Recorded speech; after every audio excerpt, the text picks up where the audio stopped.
Amigos de Cuatro Vientos, hola, muy buenos días tengan todos ustedes. Buenos días, entradas ya al mediodía, las 12 del día, exactamente, tiempo de Baja California, Ensenada, donde estamos transmitiendo este programa, nuestro programa de noticias y análisis, comentarios. Nos da muchísimo gusto recibirlos en este inicio de semana, lunes 21 de febrero del año 2022. Organicia, ¿qué tal? ¿Cómo estás? Muy buenos días. ¿Qué tal, Javier? Muy buenos días, amigos, amigas de Cuatro Vientos.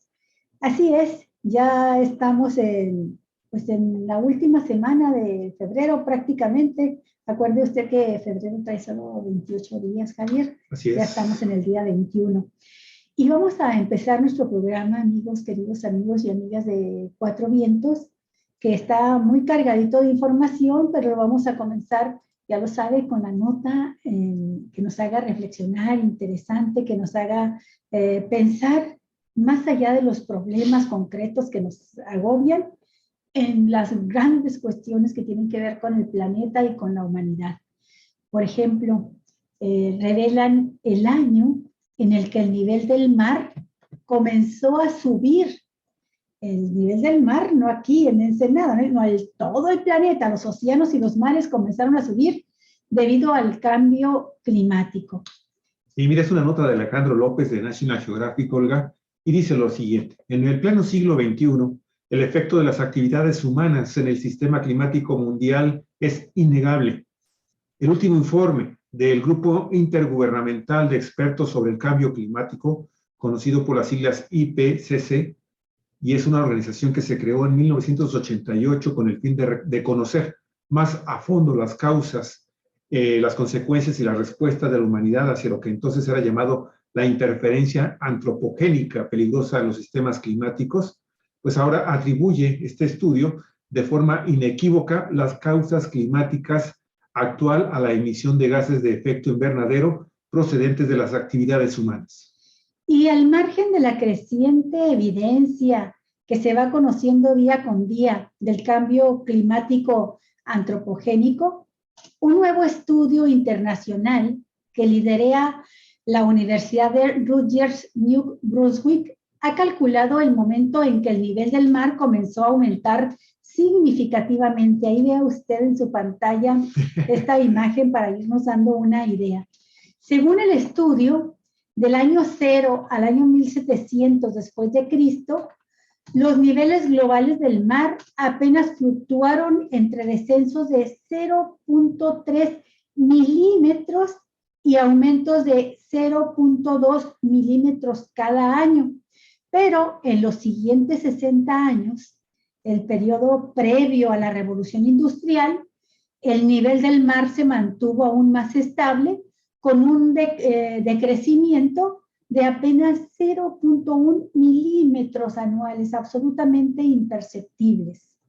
No obstante, tras analizar una base de datos global que reúne los registros del nivel del mar en los últimos 2000 años, el estudio publicado en Comunicados de la Naturaleza reveló que la tendencia comienza a cambiar a partir del año 1863 y lo hace de forma simultánea con la revolución industrial y el desarrollo de máquinas inéditas basadas en la extracción y el uso del carbón.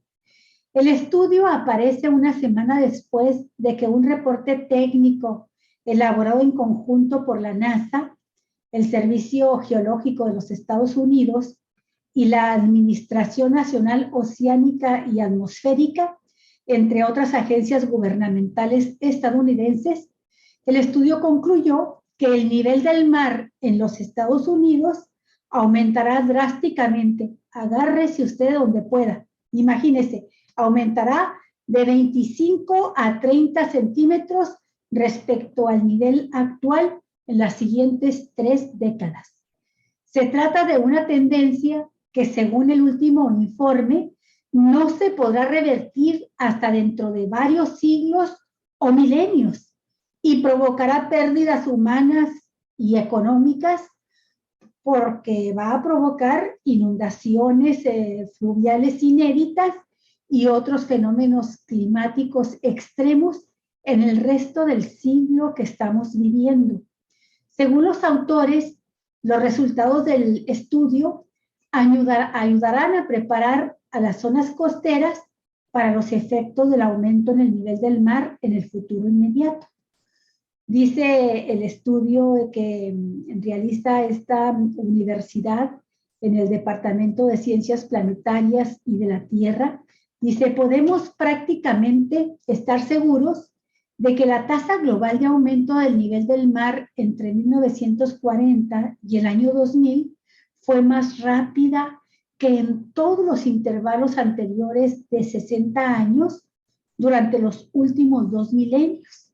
Así es que imagínese usted los pronósticos, y que pueden ser hasta conservadores.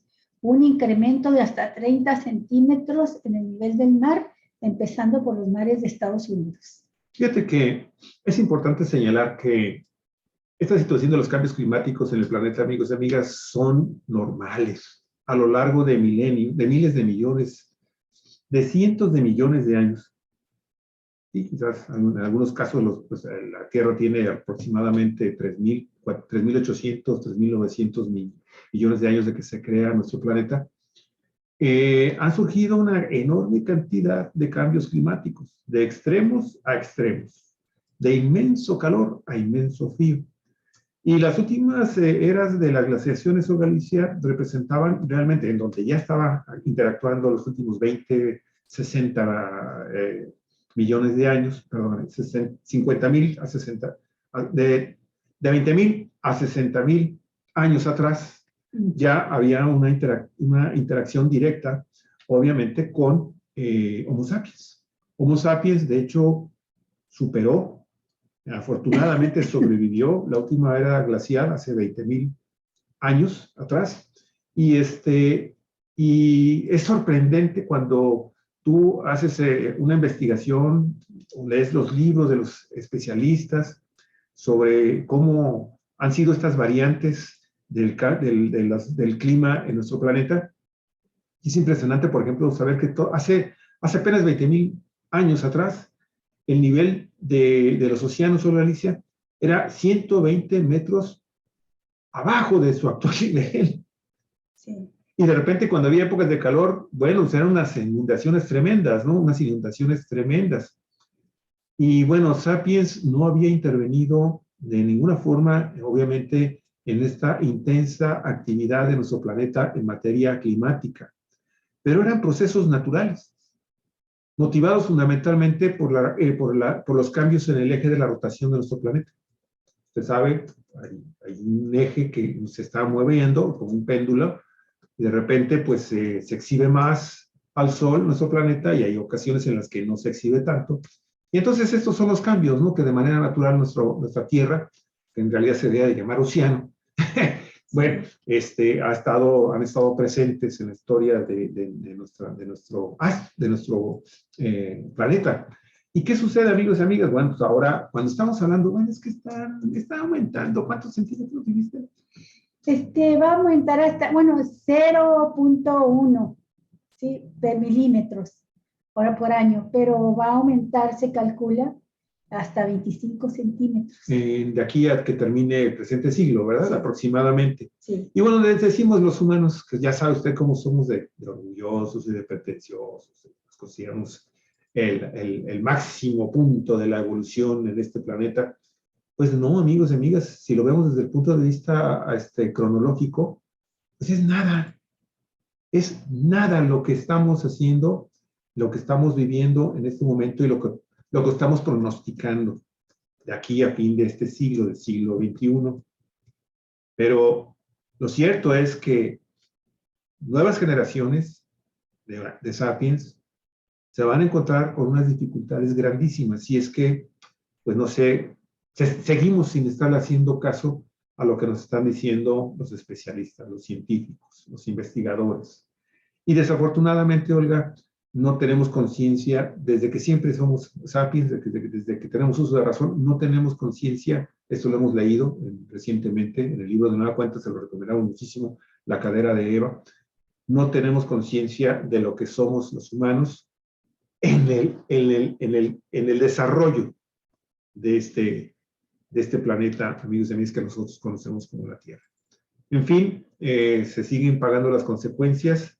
De hecho, ya hay algunas regiones en donde anteriormente el agua no significaba mucho, el nivel del agua en los océanos, y sin embargo, ya estamos viendo que cada vez más, por ejemplo, en el lado de nosotros, en el lado de Baja California, del noroeste mexicano, pues estamos encontrando que, pues, por ejemplo, tenemos ya sequías, que son efecto también, que no estaban, se salen de lo usual, ¿sí?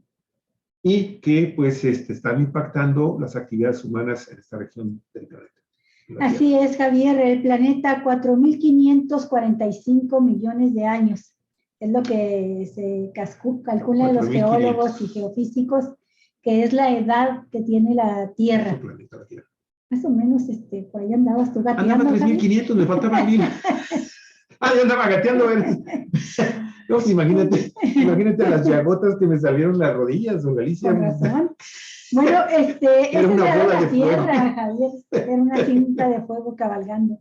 1.545 millones de años, la edad de la Tierra, y a lo largo de todo este periodo ha pasado de climas extremos, muy extremos, de grados de congelamiento en los que se han llegado a formar bloques de hielo de kilómetros, imagínate, de grosor. Estábamos leyendo precisamente en ese libro de La cadera de Eva, de regiones del planeta donde se fueron formando, el agua de los océanos fue capturada y congelada en enormes bloques de hielo que llegaron a tener hasta 25 o más kilómetros de grueso. Y esos bloques de hielo provocaron a la vez que regiones de la Tierra que eran llanuras, que eran selvas, se convirtieran en desiertos. En viles páramos. Provocaron desiertos. Y en esos climas extremos ya estaba viviendo Homo sapiens, Homo sapiens, los antecesores, Homo antecesor. Neandertales en Europa, por ejemplo, hace 250,000 años atrás. Ajá. Entonces, la vida ya estaba presente, adaptándose a cambios extremos. No es entonces, como dice Javier, la primera vez en que estamos viviendo como planeta estos cambios debido al cambio climático, pero sí es la primera vez en que sucede de manera tan acelerada debido a las emisiones de gases de invernadero que provoca toda la industria y toda la actividad humana, y no sabemos a qué consecuencias llegue, porque otras veces han sido otro tipo de causas, ¿no? Lo que provoca choques, meteoritos, retiro del planeta, del eje de la Tierra, el eje de los polos, también la inclinación de la Tierra se ha movido en algunos momentos de la historia de estos 4.570 millones de años, y a la vida ha sobrevivido. No quiere decir que vayamos a sobrevivir nosotros, posiblemente otras especies sí, pero también es posible que el ser humano se adapte, Javier, a los cambios. Pues vamos a ver, Alicia, yo preferiría que más que adaptarnos, lo mejor previniéramos lo de siempre, lo de Sapiens siempre. Lo de Sapiens. Preferimos dejar finalmente a ver qué hacemos ya cuando tenemos la bronca encima. En fin, esa es la primera nota, Alicia. Vamos a la segunda. Hay muchísima información muy interesante. La segunda también está muy interesante, amigos. Miren, México está muy lejos de valorizar sus lenguas indígenas. Y es que hoy, Galicia, hoy 21 de febrero, en el mundo, en este planeta tan, tan sacrificado que por los humanos, pues se está celebrando el Día Internacional de las Lenguas Nativas, de las lenguas madres en todo el mundo. Y Diana Manso, del portal Istmo Press, pues trae una entrevista muy interesante. Fíjate, yo no conocía a Irma Pineda. A ver, Irma Pineda es una poeta de una lengua zapoteca, ¿sí? Allá en el istmo de Tehuantepec, en nuestro queridísimo Oaxaca, donde que se denomina esta variante de la lengua zapoteca Dixchizá, y ella ha sido ganadora de muchos premios. Y va así la nota. Seguimos siendo un país muy racista y discriminador, dice Irma Pineda Santiago, quien es poeta de Ixchizá, que es una lengua zapoteca ismeña de Oaxaca, que actualmente es representante de los pueblos indígenas ante la Organización de Naciones Unidas. Adelante. Este contexto es tierra fértil. Déjame poner las imágenes que seleccionamos para este trabajo y no nomás esté viendo la jeta del Apache, el indio Apache hablando precisamente de lenguas nativas. La comparto en este momento. Dice así la nota. Este contexto es tierra fértil para su más reciente libro. Intraducibles, así se llama el libro. Intraducibles. Una compilación de palabras de los pueblos indígenas difíciles de trasladar al castellano por su profundidad, hermosura o por estar simple y sencillamente ligadas a la cocina o rituales de un pueblo nativo en exclusiva.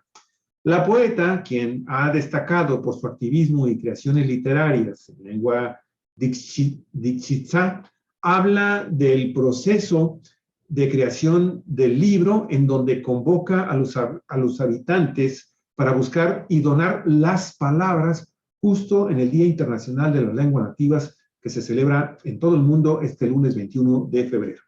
Aunque buscó en las 68 lenguas indígenas, hicieron falta algunas, por lo que asegura, hay lenguas bastante lastimadas. Sin embargo, los aportes de la obra son multidireccionales, avivan las propias lenguas y provocan aprecio en quienes la conocen. La clave está en revestir de belleza la palabra, dice la reconocida escritora. Al esfuerzo se sumaron el Instituto Nacional de Lenguas Indígenas, la UNESCO, la editorial Santillán, quienes crearon un libro potente con ilustraciones por cada lengua que está en sus páginas llenas de colorido. Es un libro que nos permite asomarnos a la belleza de las lenguas indígenas, dice Irma Pineda, quien tiene más de una decena de poemarios ya publicados. Es un regalo, pues no solo permite a las personas no indígenas conocer un modo de existencia que expresan las palabras elegidas. A las personas hablantes les impulsó a indagar sobre su propia lengua y avivarla. Ahí están los rarámuri, Javier, en esta pantalla. Ahí están mis compañeros congéneres de la Sierra Tarahumara. Todas las palabras de intraducibles tienen que ver con 4 grandes temas: cosmo, existencia, gastronomía, usos y costumbres y vida cotidiana de los pueblos indígenas. Además, revelan ese modo de ver el mundo. México todavía está lejos de sentir un gran aprecio y valorizar realmente toda la riqueza de las lenguas que tiene, dice la poeta. Sin embargo, este libro busca un efecto para revertir esta situación. Además de toda la importante labor que han hecho las personas más jóvenes de las comunidades indígenas para avivar las lenguas. Entiendo que las lenguas son mayormente orales. Sin embargo, ¿por qué es importante verlas escritas, dibujadas?, preguntó la periodista. Y ella contestó, la poeta contestó, sí, son orales, pero hemos estado desdibujando y borrando algo de la historia. La escritura ideográfica y pictográfica. Tal vez muchas lenguas no han sido escritas en alfabeto latino que conocemos ahora, pero siempre fueron escritas.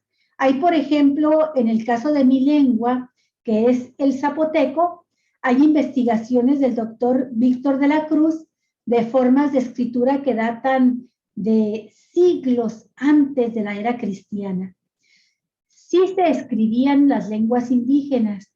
Ahí están, por ejemplo, las estelas de los mayas, esas enormes rocas rectangulares. Con sus glifos. Con sus glifos.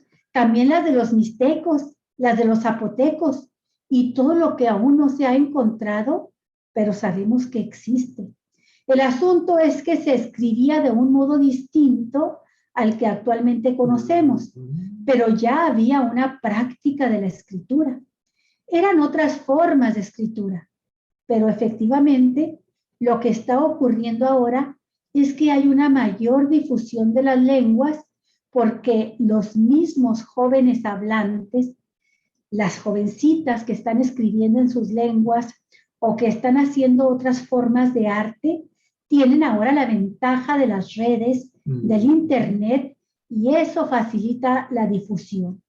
Es muy importante la difusión porque permite que otra gente que no sea indígena tenga acceso a nuestras lenguas, conozca las lenguas indígenas, no necesariamente que las aprenda, pero sí que las conozca, que las escuche, que las disfrute, Javier.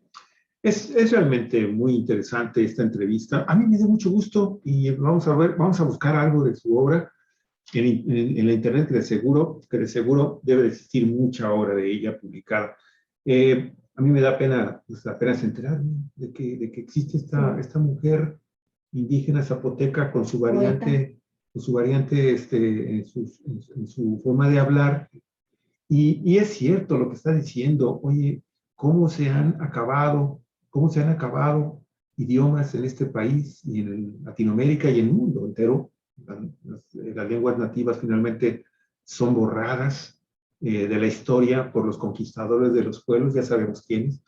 Sí. Y en el caso mexicano, bueno, al menos tuvimos la fortuna de que, bueno, hubo un grupo de escribanos religiosos, católicos, y hubo personas que se dedicaron dentro de estas, Fernando Teresa de Mier, en fin, el mismo, del que estamos hablando apenas ahora, Bartolomé de las Casas, el mismo Motolinía, fíjate que después se mete el tema de ¿Los idiomas? No, del tema de la persecución de la gente del Santo Oficio. Y entonces ellos finalmente logran recuperar estos, o sea, imagínate la destrucción de un idioma, el náhuatl, el original de los aztecas, cuando les destruyen toda esta serie de códices. A los mayas les sucedió lo mismo, en fin, a pueblos nativos en la época de la conquista arrasaron con su lengua que estaba escrita, estaba representada con sus simbolismos, con sus glifos, con sus historias. Y bueno, pues ahora pues vemos cómo en el caso, por ejemplo, de Baja California, pues hay personas como Arnulfo Estrada que está tratando de salvar. Bueno, él ya hizo su fusión, tiene ahí todo lo necesario para rescatar lo que estaba ya a punto de extinguirse desde el punto de vista de los hablantes, que son dentro del lenguaje de los humanos, la vertiente de los cumiáis, no, de los quiliguas, y tiene entonces la posibilidad del quiligua de mantenerse aún como un acervo histórico patrimonial del pueblo baja californiano, debería de ser así, y de los pueblos mexicanos, de los pueblos nativos mexicanos. Pero no hay nada mejor como esta labor de recuperación de esta labor, que esto que es simple, sencillamente oral, que se trate de alguna forma de volver a representarse en Galicia. Y, por ejemplo, aquí yo he escuchado, porque me ha tocado platicar con historiadores, con gente que tú sabes que camina sin ser necesariamente un antropólogo, un historiador, que está dedicado de cuerpo y alma a la conservación de lo que queda de los vestigios de los humanos, pero antes de los pueblos sandieguitos y todos los pueblos que empezaron a llegar aquí a la zona hace 20,000, 18,000 años atrás, y que lograron dejar cuando menos pues sus grandes pinturas rupestres en la parte central de la península, que tienen obviamente un significado lingüístico, y por el otro lado los petrograbados, que son cosas también extraordinarias que se dejaron en las piedras, en las rocas, Alicia, y que yo entiendo, por ejemplo, con gente como Carlos Lascano, que dice, ok, yo ya conozco dónde están ubicados, pero yo no digo dónde están, porque ¿sabes qué? Los destrozan. Hoy, con eso termino, hay un historiador, hay un antropólogo del INAH, el Instituto Nacional de Antropología e Historia, que hace referencia a que se están dando a conocer de manera simple y sencillamente oral los sitios en donde están ubicados los petrograbados de los pueblos nativos que se asentaron antes de la llegada de los europeos a Sinaloa, por ejemplo.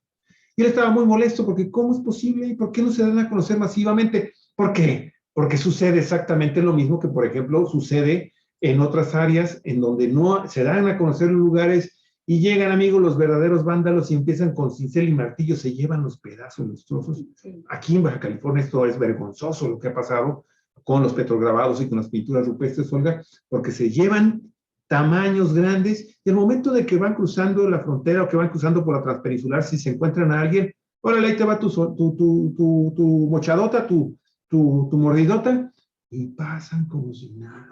Así es. En fin, qué triste. Bueno, el viernes pasado tuvimos un programa muy bonito con 13 indígenas de San Quintín que forman parte del movimiento de Mujeres Unidas, MUDGI se llama. Ajá. Y ellas organizaron una actividad con motivo del día de festejo de las lenguas madre y lo realizaron allá en San Quintín.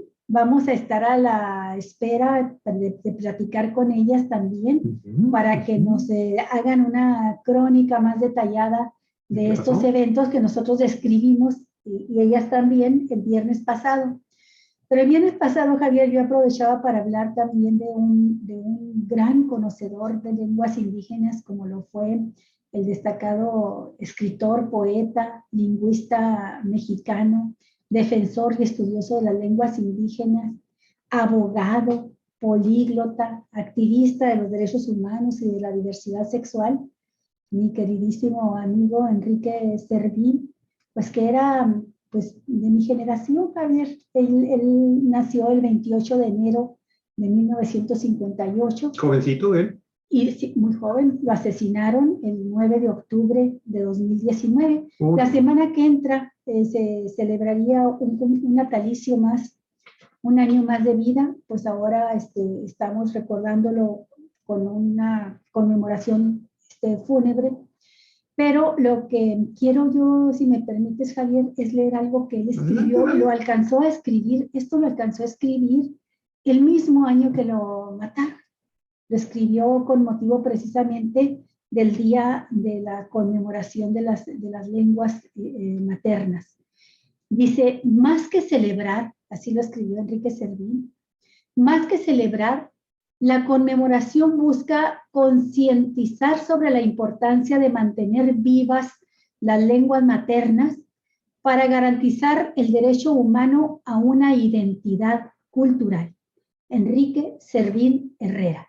Y dice, ¿qué mejor conmemoración del Día de las Lenguas Maternas, el 20 de febrero, que fue el día de ayer, que recordar una entrevista realizada por Raíz Shalí a Enrique Servín en febrero del 2019? En conjunto, dice el poeta, las 4 lenguas maternas que se hablan en Chihuahua están amenazadas. La Pima está en etapa moribunda. La Guarojío ya solo se encuentra en 3 municipios, mientras que la Rarámuri y la Tepehuán están divididas en bolsones con vitalidad alta y media, así como zonas en las que han desaparecido por completo. La muerte de una lengua materna representa el cierre de un capítulo de la historia cultural humana que deja de desarrollarse y de producir sistemas de pensamiento. El idioma es un instrumento específico para la creación intelectual y también la creación literaria. Cada idioma percibe al mundo de manera diferente a través de sus términos de parentesco, de los colores, del mundo natural y sus direcciones. La filosofía griega o alemana no iba a producir lo que hizo la China porque las lenguas perciben al mundo diferente. Dimensionar el problema no es fácil. El entonces Programa Institucional de Atención a las Lenguas y Literaturas Indígenas de Chihuahua, coordinado por Enrique Servín, realizó un diagnóstico de vitalidad lingüística en el Estado. Por cuestiones presupuestales, fueron seleccionadas 10 comunidades para medir el tiempo de uso de cada lengua según el ámbito de la vida comunitaria por rango de edad. Para entonces, las cifras ya eran alarmantes. El estudio determinó que la lengua Pima ya solo se utiliza en un porcentaje global de 10.2% en Yepache En esa comunidad se detectó que el uso en el ámbito escolar, familiar, intercultural y ceremonial es nulo para la población infantil y juvenil. En la zona lingüística guarojío, el tiempo de uso es de apenas 5.6%. La vitalidad de la lengua oscila entre muy débil y nulo en los ámbitos escolar, familiar, político, intercultural, familiar, laboral y ceremonial. En Baborigame, municipio de Guadalupe y Calvo, se realizó la medición de la lengua tepehuana, el cual arrojó 20% del tiempo de uso global. Su vitalidad es media para la población infantil, adulta y adulta mayor. Sin embargo, los adolescentes ya casi no la utilizan en su núcleo familiar, escolar, intercultural, laboral ni ceremonial. La lengua rarámuri es la que muestra mayor vitalidad. No obstante, su desplazamiento se ha observado en municipios como Santa Isabel, Tierra Tarahumara, en donde se extinguió el idioma hace 300 años. En la Sierra Tarahumara hay casos como el de Basasiachi, municipio de Ocampo, en donde el rarámuri se habló hasta el año 1950. En otras comunidades serranas se ha detectado que los ancianos conservan su lengua materna, pero los niños, las niñas y los adolescentes ya no la conocen. Debemos de hacer todo lo posible para que los idiomas del mundo sobrevivan y considerar a los idiomas de las minorías como lo que realmente son, tesoros culturales que no deben desaparecer. Bueno, hasta ahí leo este trabajo que es extenso, pero me pareció muy oportuno recordarlo, Javier, para nuestros amigos de Chihuahua, para las etnias de Chihuahua, que son los pimas, los guarojíos, los tepehuanes o también odames. Ellos se llaman a sí mismos odames. Y la etnia más fuerte, la rarámuri, que la conocemos también como tarahumara, Javier, y que pues también están allá en graves dificultades para conservar sus lenguas nativas, y nos sirve para recordar a este gran hombre que fue Enrique Servín, cuyo asesinato aún está impune, Javier, y que realmente era genial. No exagero con el término, era un genio, uno de los mejores chihuahuenses, un gran humanista y un políglota que dominaba ya no sé cuántos. Él me llegó a decir que conocía 18 idiomas y me tocó verlo participar hablando en ucraniano, en húngaro, en encuentros de poetas donde hablaban en árabe, y ahí estaba él hablando esos idiomas también, declamando poesías, traduciendo sus propios poemas a todos esos idiomas en encuentros internacionales de poetas a los que asistió. Y lo mejor de todo, era autodidacta, era que amaba tanto las lenguas, que aprendió todas las que le fueron posibles, incluyendo las 4 lenguas indígenas de las etnias madres de Chihuahua. Bueno, pues a final de cuentas eso comprueba finalmente que las mejores mujeres, caso de la poeta, y el caso de tu amigo, vienen a comprobar efectivamente que hay mexicanos y mexicanas de lo mejor, ¿no, Galicia? Y son los que están trabajando a ras de tierra, son los que están haciendo el trabajo que no hace el gobierno en ninguno de sus 3 niveles, ni obviamente mucho menos los diputados. Los diputados, ustedes ya saben y las diputadas les gusta usurpar incluso la condición indígena para lograr sus fines políticos, pero bueno, y sin embargo, porque ahí está esa cumbre tremenda que también es León Portilla, ¿no? Es un lingüista también extraordinario. Pero desafortunadamente, te digo, son de los que menos nos acordamos, son de los que menos ponemos como ejemplo de lo que puede hacer el pueblo mexicano cuando se propone de una manera totalmente desinteresada y simple y sencillamente por evitar que se pierdan las raíces culturales, las tradiciones de este pueblo, en este caso las lenguas nativas, las lenguas madre de los pueblos que sobrevivieron a la extinción de los europeos, bueno, pues finalmente nos olvidamos de ellos, pero qué bueno que todavía existen posibilidades de que estemos hablando de ellos. Muchas gracias Sí, a ellos Javier. y a ellas. Nada más porque es muy importante la conclusión de Enrique Servín en esta entrevista de Raíchali. Es un medio de Chihuahua y Raíchali quiere decir palabra. Dice Enrique Servín, el principal factor del desplazamiento de la lengua materna es la escuela, es el sistema escolar nacional, pues los programas están diseñados para sustituir los idiomas indígenas y generan comunidades de habla castellana. Y concluye, hasta que exista un cambio en el sistema educativo que rompa la incubadora de habla español y se avance en una educación comunitaria, no habrá forma de detener la erosión lingüística. Ahí está el remedio, Javier. El sistema educativo nacional, al que no solamente le hace falta esto, sino que le hace falta toda la reforma educativa que requiere el país, pero en cuanto a la protección y defensa de nuestra riqueza de idiomas, ahí está la clave. La reforma educativa que incluya la enseñanza de las lenguas. Qué hermosas fotografías de allá de las comunidades. De la Sierra Tarahumara. Así es. Bueno, pues muy interesante y de nueva cuenta nuestro reconocimiento a las y los grandes lingüistas que está dando nuestro país y que nos han reconocido pese a que están haciendo, de nueva cuenta, insisto, lo que el gobierno mexicano simple y sencillamente obstaculiza. Muchas veces. O simple y sencillamente es pura demagogia paternalista. ¿Sí?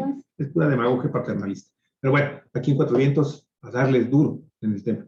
Olga, la nota número 3 también es muy, muy interesante porque saben amigos y amigas qué está sucediendo con el tema de esta, de seguridad, ¿saben? Lo que está sucediendo allá en Europa con el tema Ucrania-Rusia.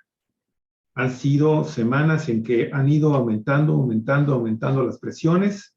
Nos han estado manipulando por parte del gobierno de Estados Unidos y sus aliados en la OTAN de que ya viene, de que ya está, de que ya declaró, de que ya lanzaron, de que ya está esto inminente. O sea, y pues Rusia dice, ha también estado de alguna forma, los que tenemos acceso y podemos y queremos actuar profesionalmente, buscando también la otra voz, pues Rusia diciendo, no señores, no es cierto. Estamos apoyando a un grupo de ucranianos que viven en ciertas provincias que son prorrusas, que se quieren independizar y quieren pasar a nuestro país, quieren ser de nueva cuenta parte de nuestro país. Lo fueron en la extinta Unión de Repúblicas Socialistas Soviéticas. Entonces, bueno, la mayoría lo quiere hacer. Europa, Estados Unidos no quieren que suceda eso. Y bueno, nosotros simple y sencillamente estamos haciendo los ejercicios que, por ejemplo, en Estados Unidos y la OTAN, cuando van a la zona del mar chino, ¿sí? Ahí hacen frente a Corea del Norte, ahí llevan a toda su maquinaria de guerra a hacer prácticas militares conjuntas con Corea del Sur y con Japón y otros países que se sienten amenazados por el poder de China o por el poder de Corea del Norte. Entonces, ahí no hay problema, ¿verdad? Y ahí están las grandes agencias de información y los grandes medios de comunicación al servicio del gobierno de Estados Unidos, pues diciendo, no, si son simplemente, sencillamente, son operaciones militares normales, son ejercicios militares. Pero que Rusia no lo haga, porque entonces sí, ahí viene la tercera guerra mundial. Ahí vienen los rusos, nos están... La cuarta guerra mundial. A las 11 de la mañana, tiempo de Baja California, amigos y amigas, a las 11 de la mañana, la agencia francesa AFP dio a conocer que el presidente ruso Vladimir Putin se aprestaba a reconocer hoy lunes la independencia de las regiones separatistas prorrusas del este de Ucrania.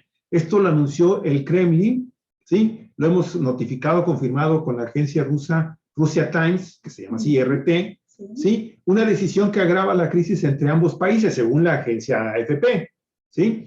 En un momento en que Occidente teme una invasión rusa, de acuerdo a las agencias informativas de los estados que son afines a los Estados Unidos y a este bloque, y dice que en un momento a otro Occidente teme una invasión rusa. Fíjese nada más cómo se manipula la información. Por eso en el caso mexicano siempre hay que tomar en consideración de dónde viene la información. En breve se firmará un decreto a tal efecto, dijo la presidencia rusa. Según la misma fuente, Putin informó de la decisión de su homólogo francés, Emmanuel Macron, y al jefe de gobierno alemán, Olaf Scholz, mediadores en el conflicto del este de Ucrania, quienes, según el Kremlin, expresaron su decepción. El mandatario ruso debería anunciar su decisión durante una declaración en televisión este lunes, anunciaron los medios estatales rusos este lunes. Esta decisión concierne a dos territorios prorrusos del este de Ucrania, una zona minera e industrial fronteriza con Rusia, que es una zona que se llama Donetsk y Lugansk. Los dirigentes de estos dos territorios separatistas, Denis Pushilin de la República Popular de Donetsk y Leonid Pasechnik de la República Popular de Lugansk, habían pedido este lunes al presidente ruso reconocer su independencia y activar una cooperación en materia de defensa. Esta decisión pone fin al inestable proceso de paz bajo la mediación de Francia y de Alemania, que preveía la vuelta de los territorios al control de Kiev a cambio de una amplia autonomía. Oye, Olga, y acabo ahorita precisamente de meterme en este momento de nueva cuenta a Russia Times y ya hace unos cuantos minutos el presidente de Rusia, Vladimir Putin, informó hoy lunes, durante un mensaje a la nación, Rusia, de su decisión de reconocer de inmediato la independencia y la soberanía de Donetsk y Lugansk y firmó los decretos pertinentes sobre el reconocimiento de la independencia de estas dos repúblicas populares. Asimismo, durante una ceremonia en el Kremlin, el jefe de Estado ruso, Vladimir Putin, firmó con el líder de Donetsk, Denis Pushilin, y el líder de Lugansk, Leonid Pasechnikov, acuerdos de amistad, cooperación y asistencia mutua entre Rusia y ambas repúblicas. Olga, todavía no se ha dado a conocer en este momento la respuesta de Washington, de Joe Biden y sus aliados en la OTAN, en estas fuerzas del Atlántico Norte. Y pues esto, fíjate qué interesante, porque todavía ayer nos dormimos con la información que el presidente Emmanuel Macron de Francia había convocado a un diálogo entre Joe Biden y Putin.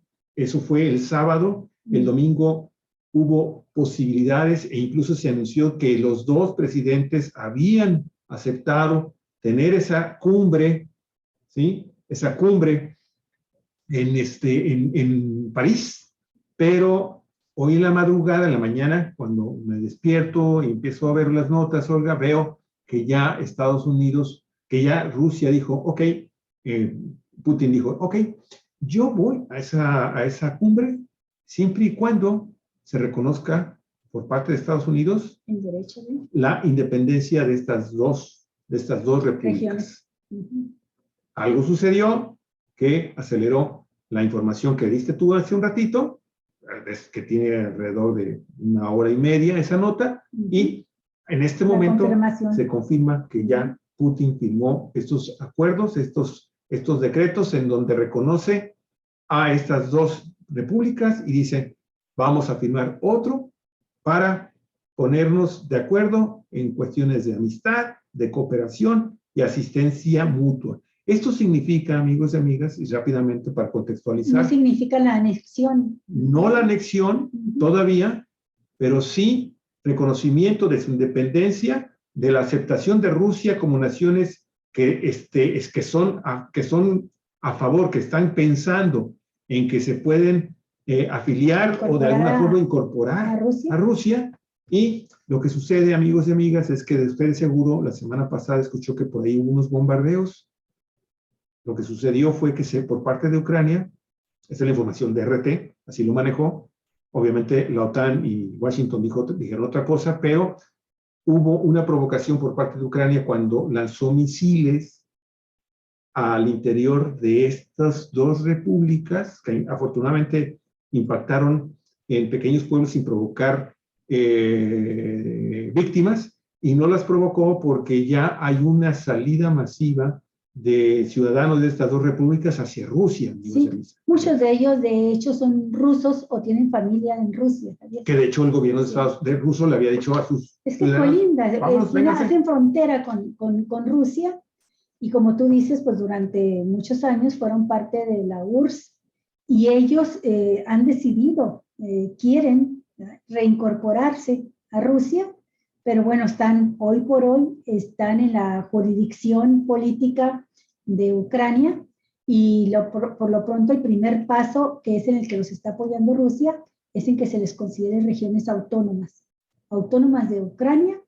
Todavía no se puede decir que rusas, a lo mejor son muy pequeños, todavía en medio de un conflicto, pero quizá más adelante decidan la anexión, unirse a Rusia. Por lo pronto lo que se está pidiendo es que se les reconozca su derecho a la autonomía, y es un tanto como otras regiones de otras naciones, como Cataluña, por ejemplo, en España, que tienen muchísimos años luchando por su independencia, su autonomía, Javier, y bueno, les han respondido el gobierno español con represión, con cárcel.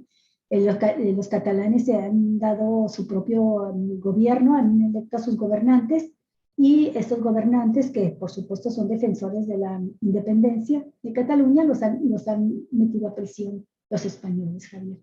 Esos son de los conflictos que suceden cuando una región se quiere independizar, ¿no? O unir a otra nación, a otra jurisdicción, ¿no? y no se los permite. Pues así está este tema, sigue siendo muy candente. Hace 3 semanas, Olga, cuando dábamos a conocer las primeras notas de esto, no pensábamos que fuera a llegar a este grado de tensión. Esperemos que no suceda absolutamente nada, que la política finalmente decida, pero el hecho de que Rusia firme con estas dos repúblicas de la región un programa de cooperación, de defensa incluso mutua, oye, esto significa de que si se vuelven a lanzar cohetes por parte del lado de Ucrania hacia estas dos repúblicas, pues entonces ahora sí, ¿sabes qué? Pueden estas dos repúblicas, sus presidentes, decir, ¿sabes qué? Necesito tu ayuda, me están bombardeando, y bueno, entonces ahí ya estaremos. El caso es que seguimos en suspenso con ese tema. Pero vamos a una nota que es pues más agradable, Javier, más positiva para México, que pese a la pandemia y la crisis que se deriva de ella, pues México sigue fuerte, Javier, su moneda no se devalúa, la inflación no está por encima de los que han alcanzado otros países, están con dificultades, pero siendo controlado el índice inflacionario. Y lo más importante en esta nota que vamos a dar a conocer hoy es que hay un incremento, ya se había dado, pero hay un incremento constante en la inversión extranjera en nuestro país. Esta inversión extranjera directa para México fue de 31.621 millones de dólares en 2021, lo que significa que creció 8.7% respecto a 2020, cuando fueron 20.079 millones de dólares, de acuerdo con las cifras preliminares reportadas este lunes por la Secretaría de Economía. Como es usual con esta estadística, el dato se ajustará cuando haya más información de las operaciones de dicho periodo. Las cifras de la inversión extranjera directa fueron revisadas conjuntamente por la Secretaría de Economía y el Banco de México y se integrarán al informe de balanza de pagos del Banco Central. Así lo precisó la Secretaria de Economía, Tatiana Cloutier.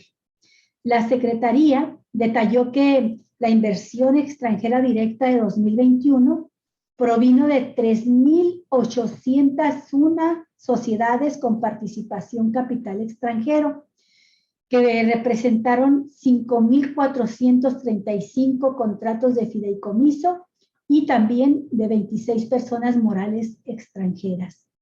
Por tipo de inversión se distribuyó de esta manera: reinversión de utilidades 38.6%, nuevas inversiones 43.7%, y por cuentas entre compañías 17.7%, en tanto que por sector, las manufacturas representaron 39.7%, la minería 15.2%, servicios financieros y de seguros 15%, transportes 8.8%, comercio 8.5%, servicios de alojamiento temporal 5.2%, y otros sectores restantes captaron 7.6% de la inversión extranjera directa.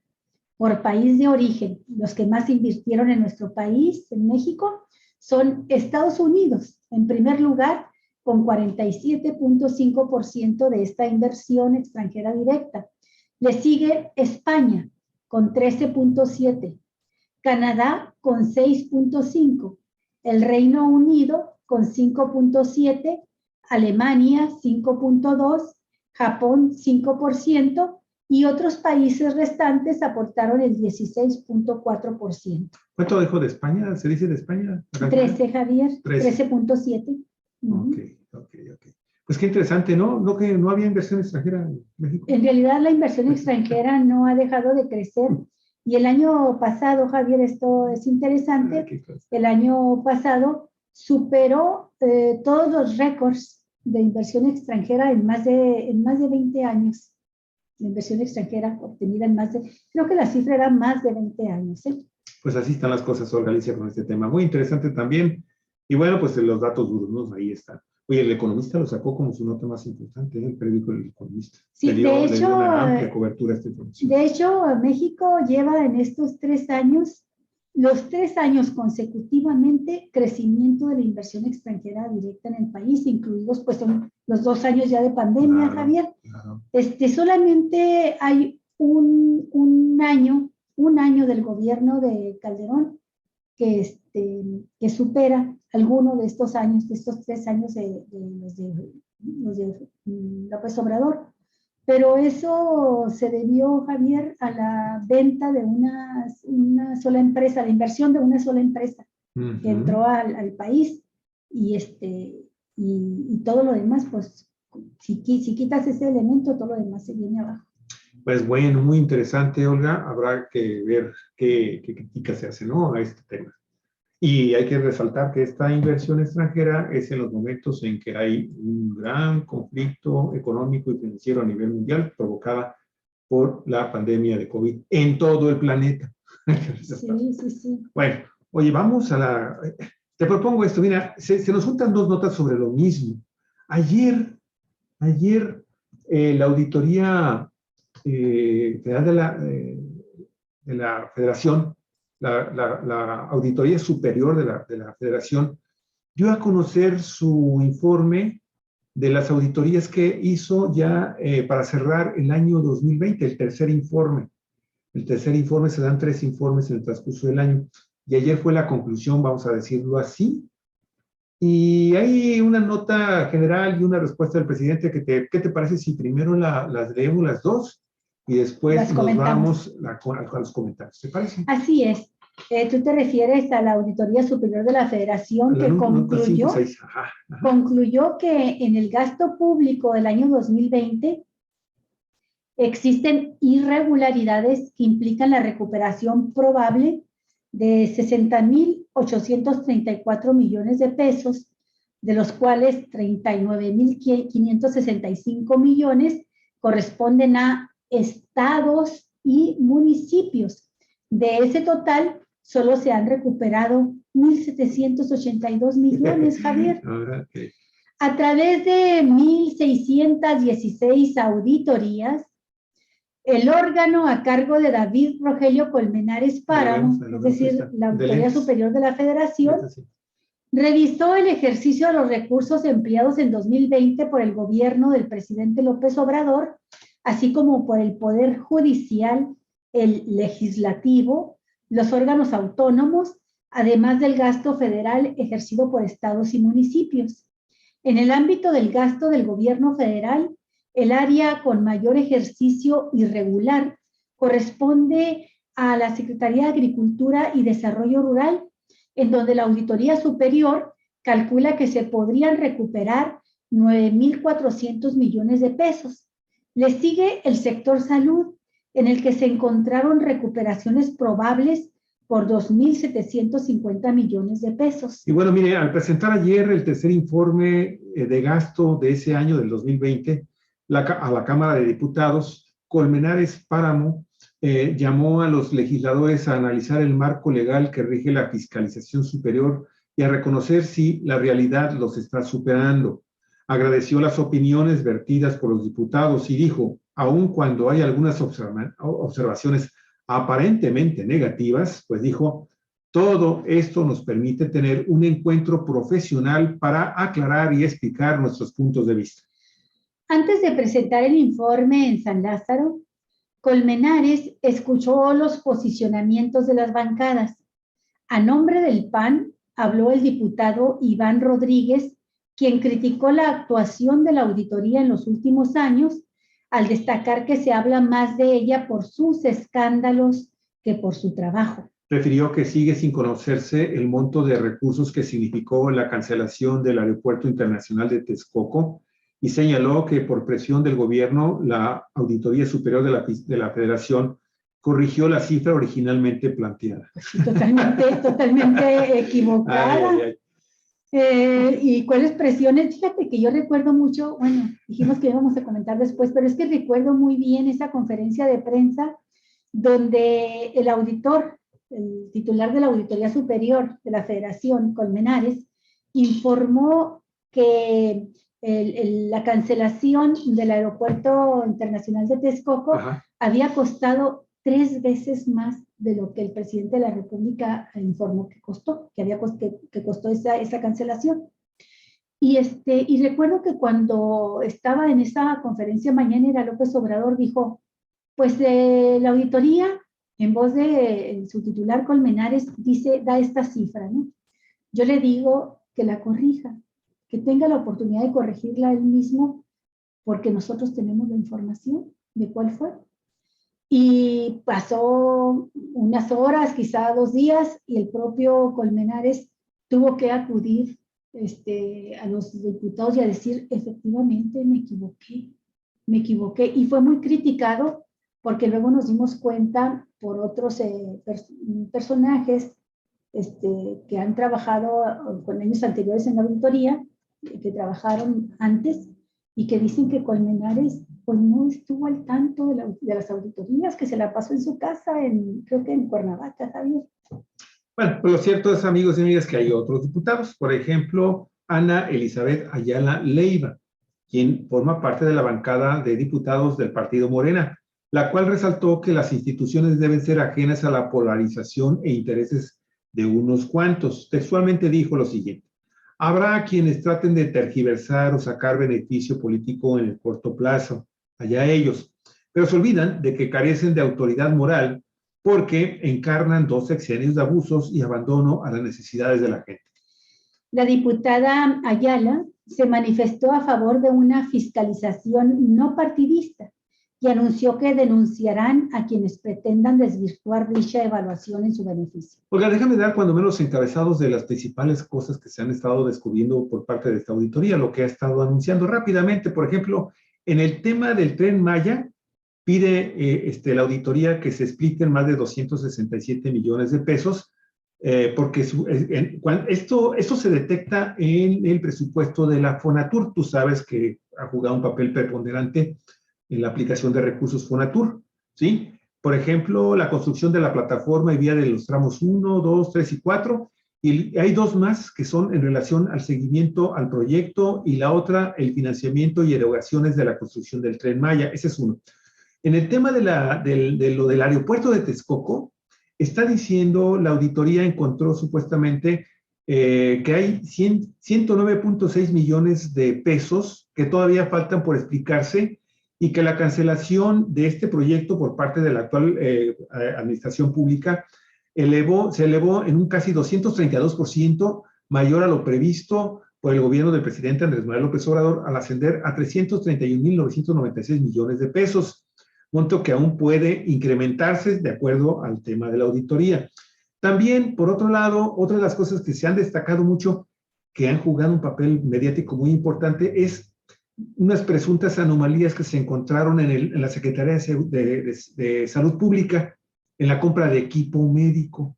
Ahí también ese tema está generando mucha polémica. Pero ¿qué dice el presidente, Felicia? ¿Qué dice el presidente sobre los resultados que presentó de la auditoría el día de ayer con Menares? A ver, Javier. Mira, Omar Brito de Milenio dice: el presidente Andrés Manuel López Obrador aseguró que todas las irregularidades que encontró la Auditoría Superior de la Federación en la cuenta pública 2020 se irán aclarando, ya que primero se audita todo y después se empieza a aclarar, ya que así es siempre. Sí, es la metodología que ya conocemos, Javier. Se audita, se dan a conocer las fallas y luego viene un periodo que le llaman de solventación de las observaciones. Bueno, agregó el mandatario. Recuerden ustedes de cómo llegaron a decir la Auditoría Superior de la Federación que el aeropuerto nos había costado cancelar el aeropuerto de Texcoco 300,000 millones y tuvieron que aceptar que se pagaron 100,000 millones a los contratistas que ya tenían contratos con el gobierno anterior. Y en la conferencia matutina desde Palacio Nacional, el mandatario señaló hoy que los datos aún son preliminares, sin embargo, lo usan nuestros adversarios, los conservadores corruptos, porque piensan que es lo mismo. Además, dijo que antes se operaba con impunidad, pero ahora ya no, porque no somos iguales. Olga, yo sí quiero hacer nada más una precisión, salvo que se usara de algo diferente en la Auditoría Superior de la Fiscalización. Pero la experiencia que yo tengo en el tema de estar checando las cuentas públicas, tú sabes, han sido por años, y quienes han seguido el trabajo que hemos realizado en los medios de comunicación donde hemos trabajado, siempre que hablamos de este tema de las auditorías, nosotros decimos que son auditorías que se están haciendo tanto en vivo, en tiempo real, en el transcurso del año, y también se da un plazo adicional para que las autoridades que se encargan de las finanzas públicas en las administraciones estatales y federales que yo en el pasado he consultado, pues pasa cuando menos un año, Olga Alicia, en el trabajo tanto de auditoría como del proceso de aclaración. Se invita siempre a los órganos financieros y a los órganos operadores de la administración pública a que hagan sus comentarios y hagan sus aclaraciones conforme van presentándose estas y se van dando a conocer a los organismos. Trátese de organizaciones hacendarias, organizaciones operativas, administrativas del área municipal, estatal o de la federación. Y después de que se hacen todos estos procesos en el que incluso, Olga, a mí me ha tocado ver año con año en estas auditorías que se convocan y que están presentes, incluso antes de que se hagan las recomendaciones a los congresos de los estados y al gobierno federal a través de la Cámara de Diputados, siempre se les invita y están presentes los titulares de las dependencias en donde se encuentran algunas irregularidades, ¿sí? Y para que hagan todavía en los últimos 3 meses un último repaso y una última aclaración de las cuentas que no están cuadrando o que aparentemente tienen algunas observaciones, que esa es la palabra que se utiliza, observaciones. Y es entonces cuando se entregan ya estas opiniones por parte de las auditorías a los órganos que se encargan de todavía profundizar en esta área. En el caso de los municipios son las sindicaturas, en el área de los congresos obviamente son los órganos de contralorías, función pública, y en el caso de la federación, pues obviamente se le da también a la Contraloría y a la Función Pública del Gobierno Federal para que analicen todavía, profundicen más y pues se hagan todavía aclaraciones sobre estos temas. Hasta donde yo he conocido, así ha sido.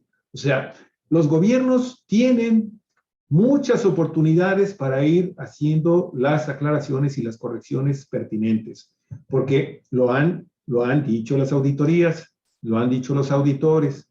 Nosotros no tenemos posiblemente toda la información porque no nos la proporciona. Entonces, si vemos que hay alguna observación que hacer, la hacemos con tiempo y ya corresponderá finalmente a las autoridades que son observadas hacer las aclaraciones pertinentes, pero de momento, como no cumplieron en los plazos legales, bueno, ahí están las recomendaciones. Y un último comentario. En el caso de Baja California, estas observaciones se han hecho con mucha oportunidad, año con año, al Congreso del Estado de Baja California, y ahí en el Congreso, amigos y amigas, para ser analizadas por los congresistas, ¿sí? Y para ser votadas en el Pleno, para ver si se alteran, si se aceptan tal cual, y se giran entonces ya las autoridades sancionadoras para la última revisión, ¿sí? Tardan años en el Congreso. Caso concreto, las cuentas públicas, por ejemplo, de los cinco municipios de Baja California, ahora ya son 6 con San Quintín, pero han tardado 4 o 5 años en dictaminar una cuenta pública de estos municipios. ¿Con qué? Manejo simple y sencillamente político electoral. No estoy diciendo que sea el caso de esta administración y este año 2020 de la Auditoría Federal, de la Auditoría Superior de la Federación. Pero eso es lo que yo sé, eso es lo que a mí me consta. Yo no sé si esté sucediendo ahora algo diferente con las auditorías, en que, pues como dice el presidente, pues esto es un informe, ¿cómo dice? Son datos preliminares. Bueno, si son datos preliminares, entonces la Fiscalía, yo siento que debe de cambiar esto, Luis. La legislación de estas fiscalías, de estas fiscalizadoras deben entonces de cambiar. Porque pues si se están lanzando entonces nada más los datos, sí, porque sí, híjole, pues se me hace realmente algo realmente muy, muy malo que se suelta la información así, sin que previamente se le haya dado la oportunidad a una autoridad de decir, oye, yo te observé esto en tiempo real, yo te estuve mostrando documentos de que aquí hay observaciones, pasó el tiempo legal y tú no hiciste la observación. ¿Se maneja políticamente? Yo solamente, sin decir más, Javier, solamente quiero fijar la atención en 2, 3 palabras que se dan a conocer cuando se informa sobre esta auditoría. Primero, pues lo que señala con mucha claridad el presidente. Siempre sucede así y cuando se trata de informes preliminares. Es un informe preliminar. Entonces, primero. Segundo, en el propio documento, según la nota periodística, Colmenares, el titular de la Auditoría Superior de la Federación, siempre utiliza la palabra presuntas irregularidades, claro. Posibles irregularidades, y cuando ya ha pasado por el proceso de dar a conocer las observaciones a las autoridades o a las instancias donde fueron detectadas, y estas observaciones pasa el tiempo y no presentan, no las justifican, entonces en todos los informes que yo he visto de las auditorías se dice no solventó, no solventadas. Y aquí no leí nunca esa palabra, no solventadas. Leí presuntas, posibles, y nunca leí un dato, una palabra en la que dijera que fueron presentadas ante las autoridades correspondientes y que no fueron solventadas. Porque una vez que dan la oportunidad a la autoridad correspondiente a que justifique, a veces se trata de problemas administrativos, a veces son verdaderas desviaciones, entonces de recursos. Entonces, una vez que se les da ese tiempo para que expliquen, justifiquen, entonces ya la auditoría dice, fue solventada. Y siempre dicen, en esta irregularidad, las observaciones no fueron solventadas. Y esas palabras no las encuentro aquí por ningún lado. Por otra parte, y eso nada más en cuanto a lo que se habla de la metodología, porque a mí también me tocó revisar muchas cuentas públicas y muchas auditorías, y estoy de acuerdo contigo en el procedimiento que se hace, y me parece también que es muy tardío como se va haciendo, y creo también que se tienen que hacer cambios, pero siempre para mí es fundamental que diga se solventaron o no se solventaron. Y aquí no dice nunca si se solventaron o no, sigue hablando de posibles, de presuntas. Y la otra cuestión que esto ya es aparte, ya es una reflexión personal. Las obras como el Tren Maya, y lo hemos estado comentando, Javier, lo he estado comentando contigo con mucha frecuencia, el Tren Maya o el mismo aeropuerto Felipe Ángeles, se fueron mucho más allá de lo programado. Por ejemplo, empiezan a construir el aeropuerto Felipe Ángeles y encuentran ahí un cementerio de mamuts. Y en lugar de pasar toda la maquinaria por encima de ellos, ocultar la información a la gente y poner ahí la pista de aterrizaje o el edificio o la torre, lo que hicieron fue un trabajo científico de recuperación de los restos de mamut y construir algo que no estaba contemplado y que ya formará parte adicional del atractivo del aeropuerto, el Museo del Mamut, ¿no? Entonces, por ejemplo, esta es una obra extra que no estaba en el presupuesto original. Para hablar solamente de una. La otra son una cantidad grande de nuevas vialidades, incluido el tren ligero, que va a facilitar el traslado de los pasajeros del aeropuerto a la ciudad. Y son varias vialidades que tuvieron que ir construyendo y modificando conforme avanzaban las negociaciones y los estudios de impacto ambiental. Entonces, el conjunto de vialidades es una red que tú mismo lo mencionaste, que es muy intrincada. Yo no me he metido a ese asunto, pero sí tengo conocimiento de que es algo extra al aeropuerto, al presupuesto del aeropuerto. Y en el caso del Tren Maya, es increíble la cantidad de obras adicionales que se están realizando, empezando por un parque naturista de 1,000 hectáreas, el Parque del Jaguar, que va a constituir un atractivo turístico extra y que lo hicieron para proteger la zona. Se ha contemplado también una gran contratación. Los arqueólogos están felices porque prácticamente todos tienen ahorita muchísimo trabajo, porque tramo por tramo que va avanzando el Tren Maya, van encontrando vestigios de la cultura maya que tienen que ser protegidos, y llegan los arqueólogos y definen esa situación, definen cambios de la ruta del tren y definen también trabajos de recuperación de esos vestigios. Todo eso lleva una inversión extra, ya hablaremos en su momento cuando hablemos de cada una de las obras, pero es increíble la cantidad de obras que no se trata de un tren, de un aeropuerto y se acabó. Se trata de una multiplicidad de obras que han ido adherentes a la obra original y que mucha de ella ha surgido porque así sucede cuando se va construyendo, o bien porque se escuchan las voces de las comunidades, las propuestas que les hacen, las peticiones que les hacen para que pase por ahí el tren. Dice, no nos oponemos, pero ayúdenos, por favor, a construir determinada obra en la comunidad, y eso se va agregando al costo. Es el caso también del aeropuerto de Tulum, donde los ejidatarios del ejido Felipe Ángeles donaron el terreno para construir el aeropuerto, pero a cambio de eso pidieron un conjunto de obras y de programas sociales. Yo nada más quiero mencionarlo para que no se vea de manera escueta. Cada una de esas obras trae una multiplicidad de obras y de muchas de ellas de carácter social y o económico o ¿cómo se llama? Cultural. Muy bien.